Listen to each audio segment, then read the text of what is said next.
known as Josie. She works at the Beat 97.9 FM. She is the voice you hear on the morning rush. Everybody listens to her from people going to work. Why are you laughing? I don't know. I just have a problem with being so much of this focus of attention. So yeah. Well, everybody listens to you every time. Every morning you are the focus of attention. So. Oh my God. I'm so flattered, honestly. Thanks for tuning in, I guess. Okay, so how are you doing? I'm fine. Doing very good. I worked today, definitely. Just chilled a bit, and then now I'm here. So yeah. Okay, well, we all know you're an OAP. How did that come about? How did you start that? Well, do you want the long version or the short version? A bit of both. Okay, well, radio has been in my blood for like a very long time. I've been listening to radio since I was a kid, talking from like BBC, Network Africa, Voice of America, those kind of things. I went to listen to them before I went to school with my dad when he was taking me to school. But then the opportunity came in Benin City in 2012. My big brother called up and said, hey, there's an audition somewhere. So 30 minutes I had to like just rush up. I didn't even have a shower, nothing, because I was like, I have to go like right away. So I went and they were impressed, and after like 3 auditions, like that's when it started. Okay, well that is very nice. What did you study? I actually studied sociology at Uniben. Okay. So Uniben alumnus, greatest Uniben student. Yeah, So okay. I had to throw that in there. Any correlation like between being an OAP and then sociology?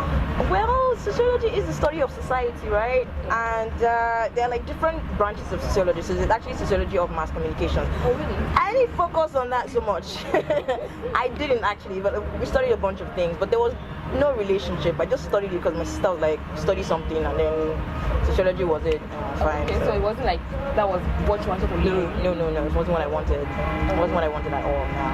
I've been with Beat FM for a year now, and it's been really intriguing. I think that's the best way to put it. I've been exposed so much. I've met great people. I met you.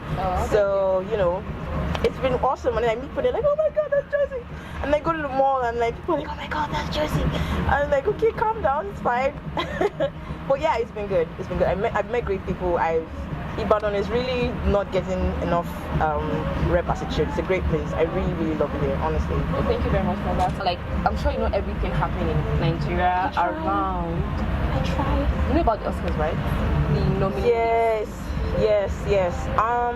To be honest, I don't know. I didn't really care so much. Maybe it's because I'm Nigerian, and shout out to our Nigerian actors that are doing great over there. I mean, from like David Boyega, John Boyega, yes. Davido, and Chinwetel, they're doing good.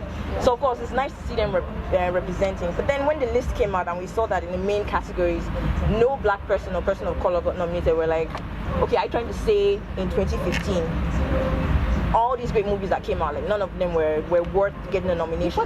The funny part is like from Straight Outta Compton, it was a black movie. I know. And then funny enough, the script writers of that movie got nominated. So you told me those four guys, now none of them were good enough.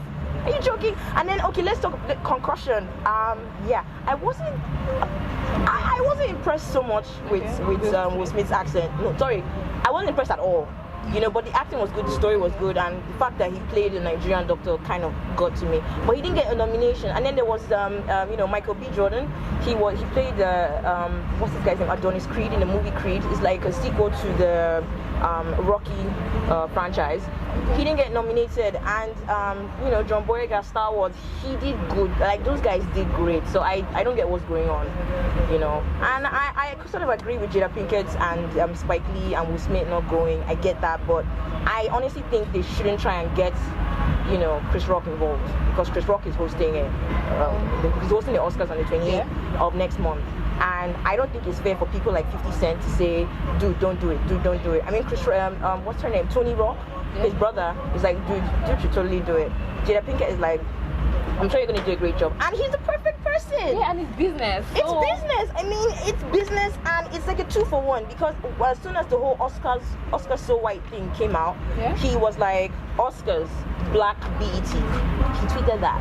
Okay. Meaning he's definitely not going to go there and not have something to say. Because now, back to our people. Yeah. 2016 has been interesting. Where are we starting from? From the very first day. You want the car?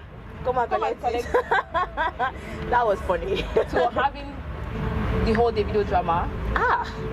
So people singing songs. I know. It's just been crazy. Like I know. Do you have anybody in mind? Like somebody else will come up. Ice Prince, the whole Ice Prince drama too as well. I mean, what we're just in January now, and there's like so much going on. For one thing, I'm glad. I mean, I'm sincerely glad that Don Jazzy and Olamide have called it off. Yeah. I'm happy about that. I believe Dami Crane and Wizkid have also called it off as well. It's accusing Wizkid of stealing his songs. Okay, now what's going on with Wizkid? I don't know. I mean, I believe he's a talented guy, but I just feel, you know, we shouldn't really say so much until the story really comes out, you know. And then there's this Ice Prince drama again. Yes. It's just interesting.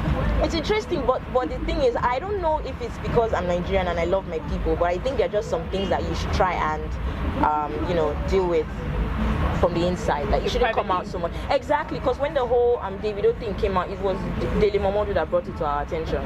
I just feel the whole family, I get what he was doing. Something was going wrong. He felt, you know, his cousin wasn't being treated well. So I guess he wanted the public to know what was going on. And look, Davido is not so much of a saint. Shout out to Davido for his, you know, new deal with Sony Music. Like, seriously. $1 million. Not a small something. Yeah, but I digress. You know, like, I feel those are things that you should have just handled in-house. Even with the whole Dami Crane, Wizkid palaver, I guess he was frustrated. Yeah. But you can't really tell for sure if it's actually true or not. So I'm just going to take the diplomatic side on that. And then blackface again. I don't even know what's going on. But why is it Wizkid? Why just Wizkid though? I'm wondering why they didn't talk for so long. I mean, Wizkid has been in the game for so long. I think 2009 or so, that was his breakout year with Impala Boy. You know, so why didn't we hear anything since then? They should have spoken out. They should have handled these issues, you know, inside. There was even a time when Olamide was accused of stealing some work from the band, a phrase or so, and they were like, dude, it's nothing. Like, why are you trying to blow something out of proportion? Joyce for Beyonce as much as I would for Ice Prince or Davido. You know, so shout out to if we're supposed to make a guess on who was going to have a scandal next, who would you get? Who looks scandalous? Honestly, I think Cynthia Morgan. Oh well, yes. She seems to be scandalous because there was even a time when she even attacked Davido and called him an F-boy. I think we'll leave it like that. Yeah, if you're 18 plus, you know what we're talking about. Yeah, so I think Cynthia Morgan. I think Vic O. Vic O, oh my God, Vic O is. He's something. He's something. Like, I don't get that guy. You know, but he's doing something right. Some people may not agree that he's talented as much, but if he's doing something right, he's getting the publicity. But he's actually not talented, if I'm allowed to say. I need to tell you something. There was a time when he did that song, the Drake versus Nick Mills, this song. So we played it on the Morning Rush. Wale and I were like, we played it and we're like, oh, this is not so bad. It wasn't that great either. And we played it and we got tweets coming like, please stop. We're like, come on, you have to support someone. He's working hard. Why are you raining on this guy's career? Come on. You know, is it a Hello cover as well? Well, yeah. Yeah, so Vic O is amazing. He's weird. Yeah, he is, definitely. Thank you very much. It was really fun. Yeah, thank you. I hope next time we'll be able to talk more. Yeah, definitely, of course. I had a good time. Yeah, same here. Okay.